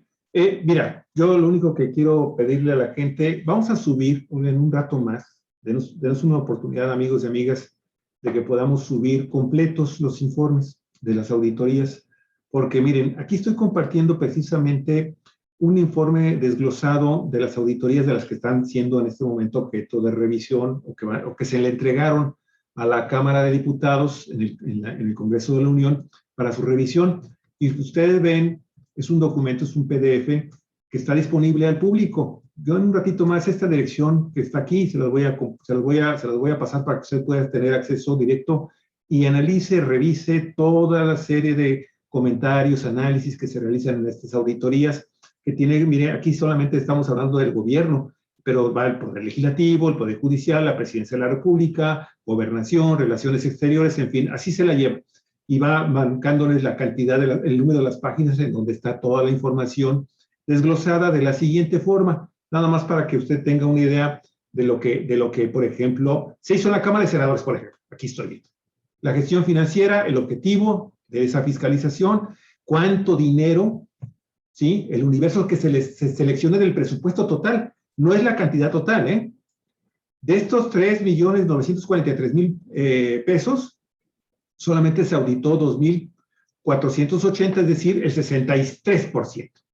Y aquí vienen los resultados. Aquí viene perfectamente bien identificado que se encontró en cada uno de los conceptos de esta auditoría en particular que se practicó a la Cámara de Senadores. ¿Sí? Aquí se ven los resultados, la recuperación de operadoras, aquí se determinó un monto recuperable de 398.510.000 pesos.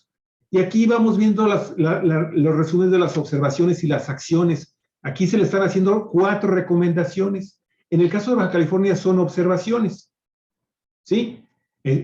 Aquí está, se determinaron 11 resultados, de los cuales en 3 no se detectaron irregularidades, en 4 fueron solventados por entidades fiscalizadas.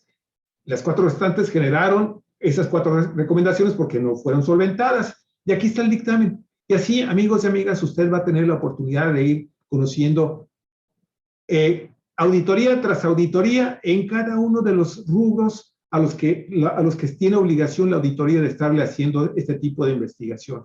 Y aquí están los resultados, lo que se solventó, lo que no se solventó, las observaciones que se están haciendo, los dictámenes y las recomendaciones. Así que se los voy a compartir un momentito más. Ve usted, es un mamotreto inmenso de 195 páginas. Así es. Entonces, nosotros poco a poco vamos a comenzar a hacer algunas cosas. Vamos a ver lo que corresponde a Baja California, porque aparte se practican también las auditorías a los municipios y a los estados.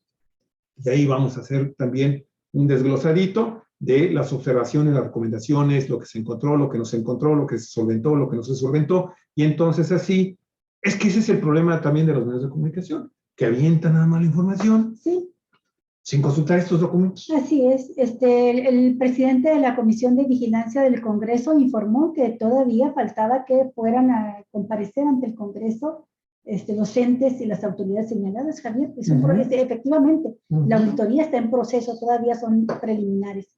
Hijo. Bueno, fíjate, Javier, que han encontrado muerta a una diputada del Partido del Trabajo, una diputada federal de Durango. Se llama Celeste Sánchez. Celeste Sánchez, sí, diputada del PT, ¿verdad? Del PT. Celeste Sánchez, ella era una diputada muy joven, como de 32 años, algo así, 32 años.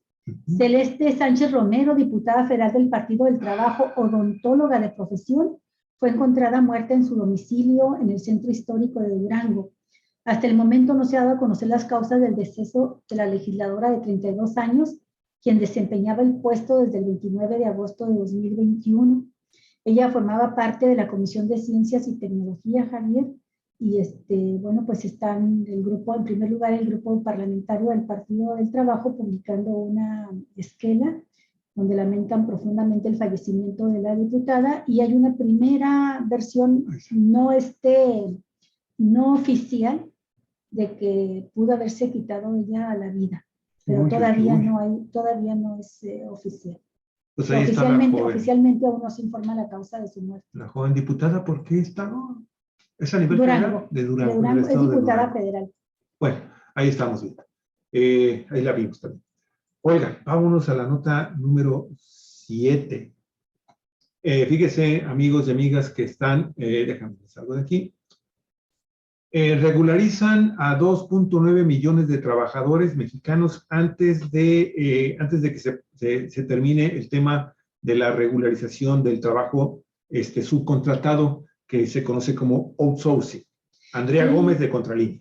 Así es, en efecto, a enero de 2022, un total de 2.9 millones de trabajadores, casi 3 millones de trabajadores, migraron de una empresa prestadora de servicios de personal, lo que se conoce como outsourcing, a una empresa real, aseguró el Instituto Mexicano del Seguro Social. Esto incrementó el salario base de estos trabajadores hasta en un 19.9%, al pasar de 468 pesos a 568 pesos. A 561 pesos. A 561 pesos, de 568 a 561. El instituto afirmó que el 70% de los trabajadores migraron a una empresa en la misma actividad económica, mientras que 900,000 cambiaron a una diferente actividad. En ese sentido, 4 de cada 10 trabajadores salieron de empresas de servicios para empresas y están migrando a empresas de transformación, construcción y comercio. También informó el Seguro Social que los trabajadores que emigraron a una región geográfica diferente fueron 300,000 asalariados. El 89%, que representan 2.6 millones de trabajadores, fueron migrados a una empresa en la misma región geográfica. El Instituto Mexicano del Seguro Social ha dado seguimiento puntual a las migraciones de trabajadores desde abril del año 2021. Esto a fin de mediar los efectos derivados de la reforma en materia de subcontratación laboral y visualizar la correcta aplicación del marco normativo por parte de las empresas. El seguro, el IMSS, indicó que la reforma incrementó la permanencia de los trabajadores, ya que se dejó de truncar la relación laboral. Mire, de los 2.9 millones de trabajadores que dejaron el esquema de subcontratación al terminar noviembre del año 2021, 2.8 millones cotizaron los 31 días de diciembre del año pasado, mientras que en diciembre del 2020 solo 2.7 millones cotizaron los mismos 31 días. Esto implica que 82,562 personas tuvieron una mayor cotización en 2021 respecto al año antepasado. Se ha demostrado que la reforma en materia de subcontratación laboral no generó ninguna distorsión en el mercado laboral normal, no generó un incremento en el número de bajas, subrayó el Seguro Social. Además, puntualizó el instituto que estos resultados confirman que los patrones entendieron las implicaciones de esta reforma y están llevando a cabo la aplicación del ajuste a sus plantillas de trabajadores en tiempo y en forma. Pues bien por estos empresarios, Olga, y que se están poniendo los zapatos, ¿no? Sí, muy bien. Qué bueno, porque son casi 3 millones de trabajadores que ya tienen, además de un salario mayor, mejor reconocidos sus derechos laborales, su antigüedad, la cotización en el Seguro Social, todo lo que necesitan para poder tener un acceso a una pensión, ¿verdad? Pues surge de estos empresarios en el Valle de San Quintino, Galicia. Sí, que tienen que venir acá las autoridades laborales a darse una vueltecita y a dar una inspección fuerte en los campos agrícolas. Sí, porque el que tenemos ahí como secretario de Trabajo estatal. En tanto, Javier, el Partido Acción Nacional está unido y fuerte. Vamos por la gubernatura en 6 estados, dice Marco Cortés. Marco Cortés es el mismo que en una reunión en corto con sus compañeros panistas de San Luis Potosí, les dijo, tienen que ponerse las pilas, por favor, no se peleen entre ustedes, porque si tenemos posibilidades de ganar en alguno de los 6 estados, es San Luis Potosí, pero si están peleándose, vamos a perderlo. Eso les dijo, pero ahora sale muy echado para adelante, diciendo que van a ganar los 6 estados que pondrán en disputa la gubernatura en junio, el primer domingo de junio de 2022. Bueno, pues el líder de los panistas en el país, Marco Cortés, dijo tener la conciencia tranquila pese a haber llevado al partido a aliarse con su peor enemigo. Usa como argumento que antes de que panista es mexicano. Yo soy mexicano. Además, se pone la capa de héroe y asegura que está haciendo todo por salvar al país de las garras de Morena. Fíjate, es una entrevista que realizó Janet López del periódico Milenio con Marco Cortés. Dice Janet, hace unos meses anticipaba Marco Cortés 5 de 6 derrotas. Hoy, en entrevista con Milenio, se aventuró a garantizar que el Partido Acción Nacional va por todas las gubernaturas. ¿Y sobre cuánto pesarán las investigaciones del gobernador de Tamaulipas o la sombra de la mafia rumana en la candidatura que construyó con el PRD en Quintana Roo? El presidente del PAN prefirió no hablar. En boca cerrada no entran moscas. Y afirmó lo siguiente: yo veo un escenario bastante positivo, donde el PAN llega muy fuerte, muy competitivo y en contienda electoral. En el PAN se respira nueva sensación de cohesión. Aquí trabajo mata grilla. Quien quiera al PAN se debe de involucrar y quien nada más quiere criticar no tener el aval por hacerlo si no trabaja antes. A la pregunta de quiénes van a ocupar las coordinaciones territoriales que había ofrecido, reveló que en Aguascalientes, Santiago Krill y Agustín Rodríguez. Hay que recordar que Santiago Krill está bajo investigación, Javier, de la Fiscalía General de la República. En el caso de Durango, Marcelo Torres Cofiño y Gustavo Madero. En Tamaulipas, Julen Rementería y el compañero Obando, así nada más dijeron Obando. En Quintana Roo, Emilio González, ex gobernador de Aguascalientes. En Oaxaca, Osvaldo Contreras, y en Hidalgo, Javier Azuara, diputado federal. Le pregunta a la reportera, ¿qué les dice a aquellos panistas de base que en los estados sí están decepcionados de verse unidos con su peor enemigo, el PRI? Y respondió Marco Cortés, para tomar esa decisión en 2021, primero se consultó al PAN. Ajá. Los vimos haciendo asambleas en todo el país. Lo que nos dijeron los militantes, dice Marco Cortés, arriba del 70%, hasta encuesta hizo, estuvo de acuerdo en que se hiciera esa consulta.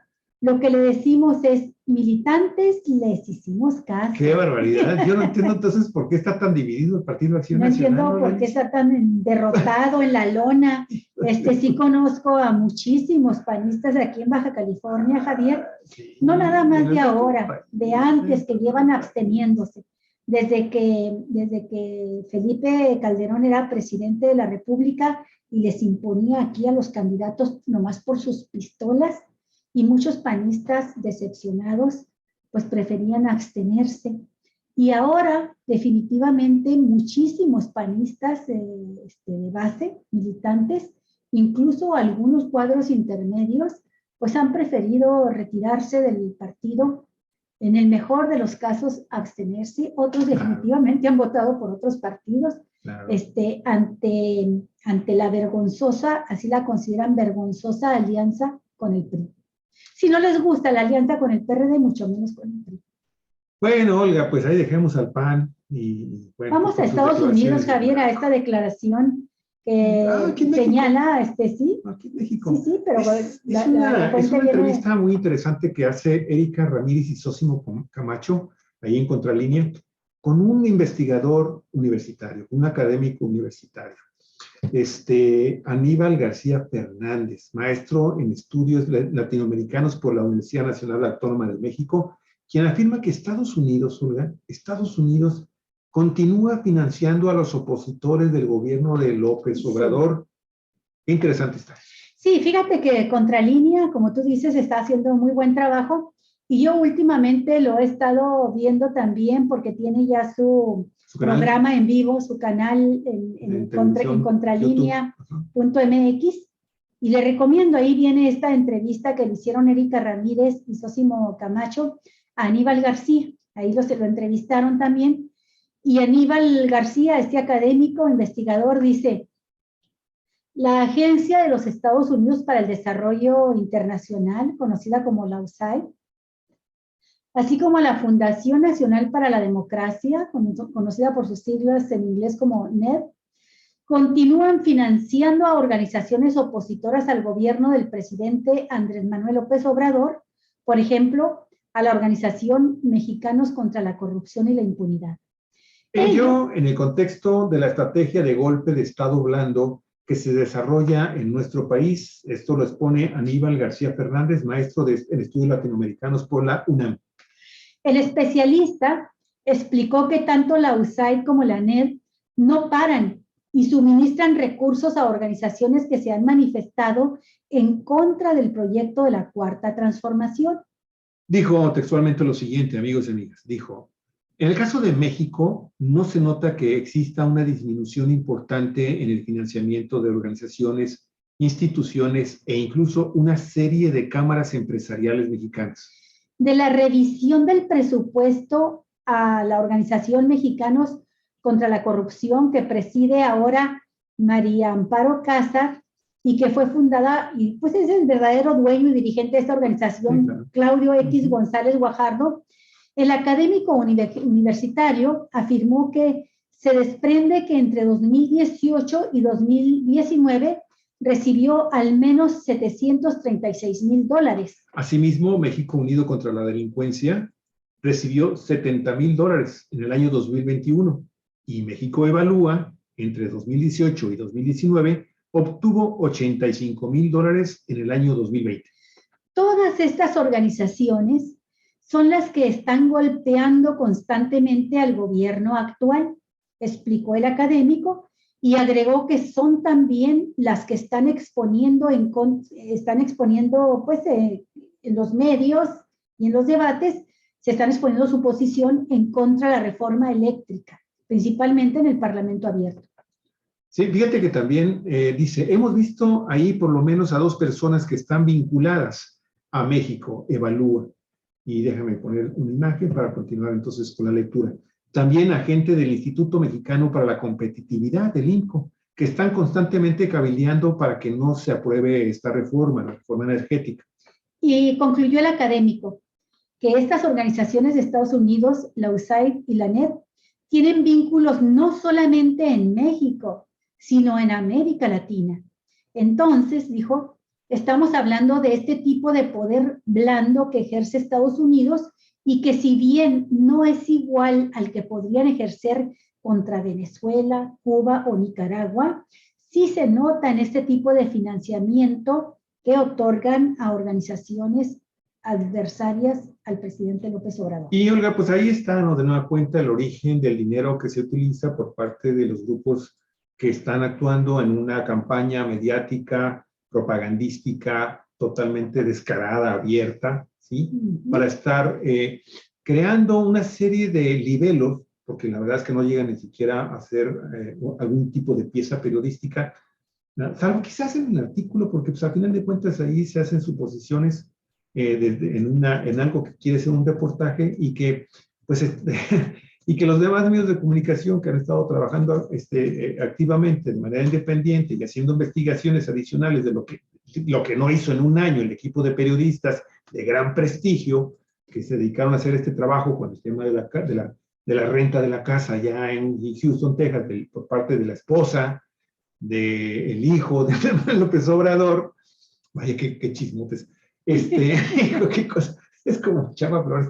Soy amigo del hermano de un cuñado del presidente, de un cuate que no vino a la fiesta. Como dijo López Obrador, no, lo dijo Pedro Miguel hoy en la mañana en el debate con Sergio Aguayo, dice, lo que podemos concluir es que Mexicanos contra la Corrupción practicó espionaje sobre un matrimonio de ciudadanos, sobre un matrimonio como es el hijo del presidente y su nuera. Y habrá entonces que ver, ok, sabemos que Mexicanos Unidos contra la Corrupción financió este proyecto, este libelo. Sí. ¿Ok? Habrá que ver de cuál de sus cuentas de financiamiento Mexicanos Unidos por la Corrupción y la Impunidad destinó de estas fuentes el dinero para poder financiar este trabajo y que finalmente pues se publica a través de una empresa que sabemos ahora, Latinus, pues surge también pues como una medida mediática de oposición abierta, adoctrinadora, sigue en un proyecto político de oposición a la de la Cuarta Transformación, que encabezan, pues cuando menos lo que sabemos de los nombres es de gente del que fue el gobernador de Tabasco y que fue candidato a la presidencia de la República, Roberto Madrazo, junto con Andrés Manuel López Obrador en la campaña del 2010. Sí, ¿verdad? No, 2006. 2006, perdón, sí, sí, 2006. Y el exgobernador, también muy valiente cuando tiene guardaespaldas de por medio con la pobre gente y los niños que los empujan. Silvano Aureoles del PRD, que ya terminó afortunadamente su sexenio. Así es, y ese tipo de gusanitos, amigos, amigas, que se mueven precisamente pues dentro de un proyecto político en el cual, pues la verdad, todo el mundo todavía sigue siendo muy recurrente en este momento todavía. Te digo, hemos visto que, por ejemplo, el periódico La Jornada del día de ayer saca lo que no pudieron encontrar los periodistas en todo un año de investigación, el contrato de arrendamiento de la esposa del hijo del presidente con esta compañía inmobiliaria, que es la que finalmente deciden rentar la casa cuando la esposa del hijo del presidente ha dicho, pues, oye, pues, originalmente ni siquiera la teníamos contemplada. Bueno, nos la mostraron ahí en el momento que hicimos el recorrido de las casas. Sí. Bueno, pues esa nos gustó, pues ahí nos quedamos, ¿no? Así es, llegamos a un arreglo con ellos, ahí se pudo. Y luego hacen alusión en las redes de lo carísimo, lo muy caro que pagó. Esta Caroline Adams, la nuera de López Obrador, esposa del primogénito de López Obrador, pues es una mujer profesional, ejecutiva, alta ejecutiva, ha trabajado con grandes firmas petroleras, ninguna de ellas en relación con México. No, claro. Y en estos trabajos que ha realizado Javier, pues ha tenido sueldos muy buenos, son sueldos altos que se tienen en Estados Unidos. Pero por otra parte, en Estados Unidos, y esto lo sabe hasta un jornalero agrícola que se va a trabajar a Estados Unidos, cualquier persona que va a emplearse como mesero en Estados Unidos, como indocumentado, sabe que se gana en dólares y se gasta en dólares. Y entonces dicen, carísima la renta, es que las rentas en Estados Unidos son carísimas. Yo les puedo decir que esa casa que rentó ella en Estados Unidos, en México posiblemente lo hubiera conseguido más barata, pero las rentas en Estados Unidos son muy caras, muy, muy caras. Por eso los indocumentados se asignan en un departamento para poder ahorrar lo máximo posible, poder mandarle dinero a su familia. Ella no es una indocumentada, ella es una ciudadana estadounidense con altos estudios profesionales, una ejecutiva, empleada de firmas fuertes que le pagan muy buen salario, y puede ella que no toma un 5 de dinero público, ni del gobierno de Estados Unidos, mucho menos del mexicano, puede ella rentar por un año, como lo rentó, como muestra en el contrato que dio a conocer a través de la jornada, renta esa casa, y pueden después ellos, el matrimonio, mientras están rentando, conseguir un crédito hipotecario para comprar una casa que les costó menos de $400,000 y que en términos de pesos son menos de 8 millones de pesos, 7 millones y fracción de pesos, y que según personas que conocemos que se dedican a construir casas buenas para clase media alta, como nuestro queridísimo amigo Casimiro Cázares, en eso las andan vendiendo. Dice, no, mi hijo y yo, ellos son trabajadores, pero le invirtieron para poder, saben construir. Dice, mi hijo y yo estamos construyendo una casa que la vendemos en $800,000. El doble de la casa que compró Caroline Adams, ahora que esa sí es de su propiedad. Bueno, mira, pero voy a poner esta fotografía que no la vea el doctor Sergio Aguayo, porque si no va a decir, miren nada más esas tanta miradas, felicidad. Esas miradas son miradas de gente mala. Es una sonrisa de burla. Los torbos ella tiene una mirada torva. Vean usted nada más. Lo digo porque al pobre secretario de Gobernación, sí, Sergio Aguayo, miren, yo nada más veo la fotografía. Vean esta fotografía, vean nada más qué mirada. Augusto López, el secretario de Gobernación.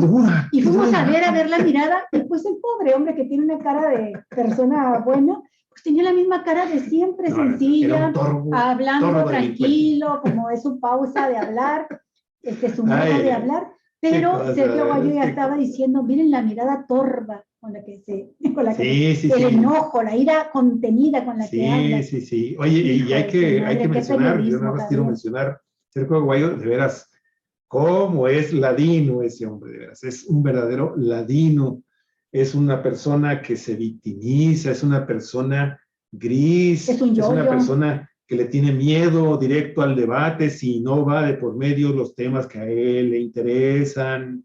Sí, es un personaje que puede manipular un diálogo, Galicia, puede manipular un presumible debate, ¿sí? Con alguien que piensa diferente a él, ¿sí?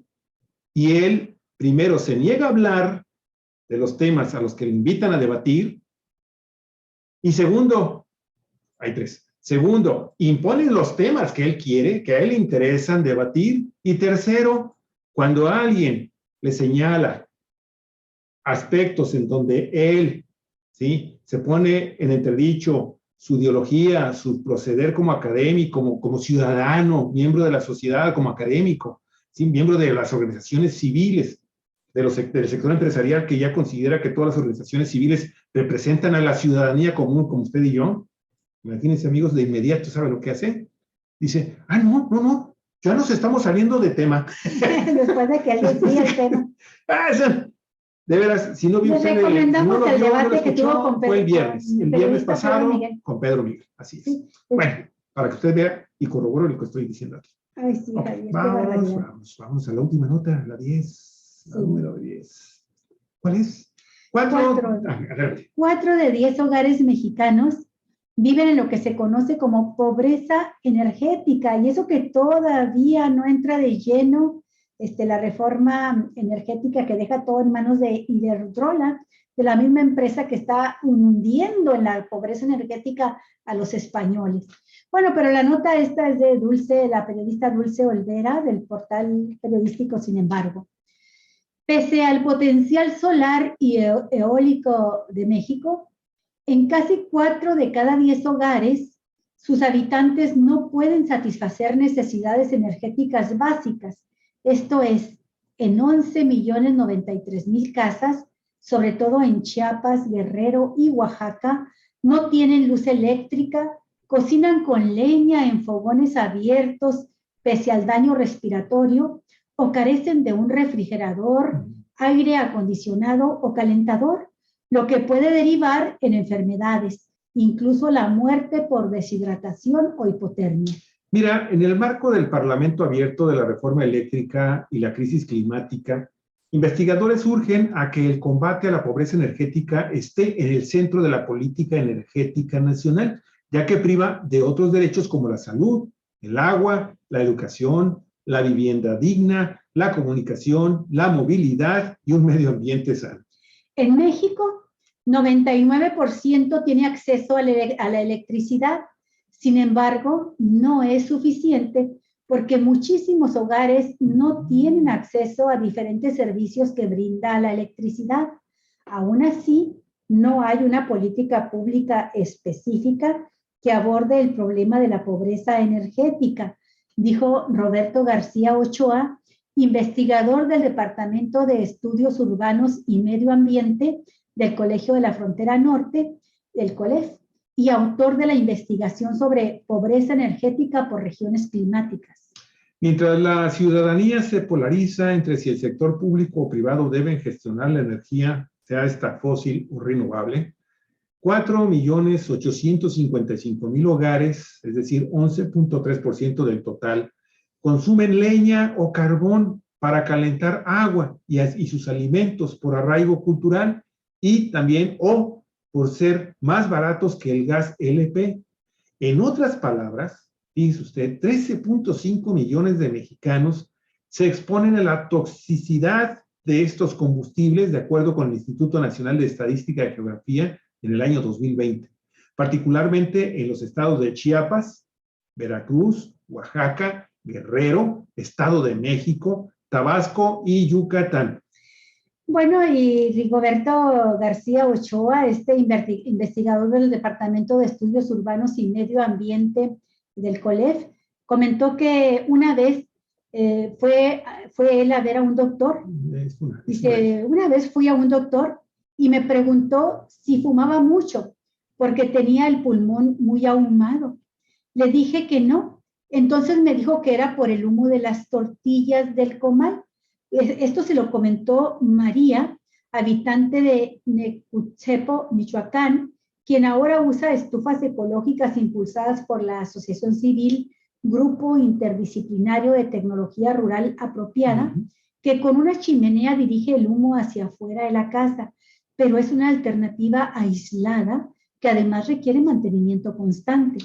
Aunque hay programas estatales de entrega de estufas y calentadores solares, Omar Macera Cerruti, especialista en bioenergía y ecotecnologías, planteó que son aislados estos ejemplos y requieren de mayor seguimiento y participación comunitaria para quitarles su carácter de programas simple y sencillamente asistenciales. Asistenciales porque nada más, pues le echan tierrita al hoyo, ¿no? No lo bachean, no lo urbanizan bien.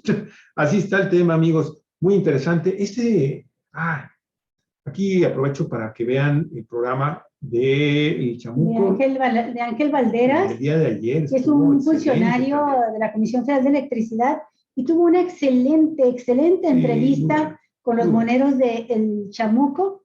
No sé si ya lo compartiste, Está Javier, compartido desde ayer por la noche. Sí, entonces se lo recomendamos. Usted puede entrar a nuestro Facebook de Cuatro Vientos o bien al Facebook de Luis Cruz o de Olga Aragón, Olga Alicia Aragón Castillo, y ahí va a encontrar este programa del Chamuco, que además de ser muy divertido, es sumamente interesante por la exposición tan sencilla, tan clara, tan contundente de Ángel Valderas.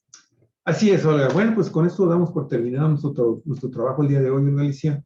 Hay unos temas locales que vamos a estar escribiendo en el transcurso del día, pero pues la verdad es que seguimos mucho al pendiente de lo que está pasando allá en Ucrania, Rusia y pues todos los demás protagonistas de esta historia que pues sí nos hace pensar que posiblemente lo que se esté peleando actualmente en México es intrascendente finalmente ante esta posibilidad de un conflicto bélico allá en esa región del planeta. Así es. Bueno, nos vemos, amigos.